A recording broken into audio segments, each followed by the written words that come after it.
श्रावण चालू झालाय, तर बऱ्याच जणांचा उपवास असतो. तर खिचडी खाऊन डोकं दुखतं काही जणांचं. तर मग आपण रताळ्याचे किस बनवूया इथे.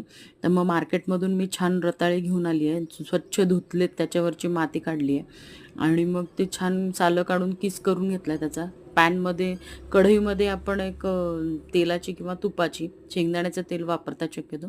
त्याच्यात जिऱ्याची फोडणी द्यायची आहे, मिरच्या टाकायच्या आहेत. जिरे छान तडतडले की मग रताळ्याचं किस टाकायचं आहे त्याच्यामध्ये.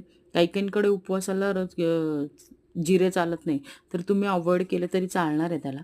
आणि छान परतवून झालं की त्याच्यामध्ये मीठ टाका.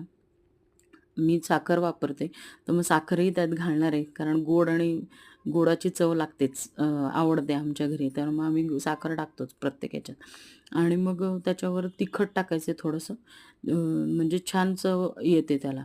आणि छान मिक्स करून घ्यायचं प्रॉपर, रताळ्याचा रंग बदलेपर्यंत त्याला प्रॉपर मिक्स करायचं आहे. आणि वाफ ताट झाकून त्याची वाफ काढायची आहे प्रॉपर. आणि रंग रताळ्याच्या किसचा तुम्ही इथे बघू शकता बदलला आहे आता. मग त्याच्यामध्ये छान रंग बदलला की मग त्याच्यात कूट टाकायचं आहे आणि लिंबाच्या लोणच्यासोबत मस्त चमचमीत असा रताळ्याचा किस सर्व करायचा आहे. तर तुम्हाला माझं चॅनल आवडत असेल, लाईक करा, सबस्क्राईब करा आणि कमेंट द्यायला विसरू नका. आणि नक्की करून बघा रताळ्याचा किस. ओके, चलो बाय, थँक्यू.